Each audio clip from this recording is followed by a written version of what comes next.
Of course ఈ విషయం రేవంత్ రెడ్డి కూడా తెలుసు. నేను జోక్ చేస్తలేను, సీరియస్గా అంటున్నా. ఎందుకు ఈ మాట అంటున్నా చెప్పాలనా?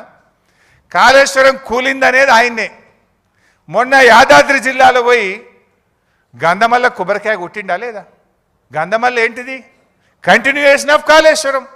మరి కూలిందనేది నువ్వే, గంధమల్ల ప్రాజెక్టు కొబ్బరికాయ కొట్టేది నువ్వే, కూలిందనేది నువ్వే.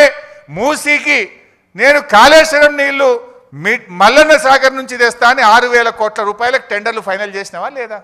మరి కాళేశ్వరం కూలిందంటావు, కాళేశ్వరం నీళ్లు 6,000 కోట్ల రూపాయలతో తెచ్చి మూసీలో పోస్తా అని టెండర్లు ఎట్లా ఫైనల్ చేస్తావు బిడ్డ? అంటే నువ్వు అబద్ధాలు చెప్తున్నావు, గోబలు చెప్తున్నావు.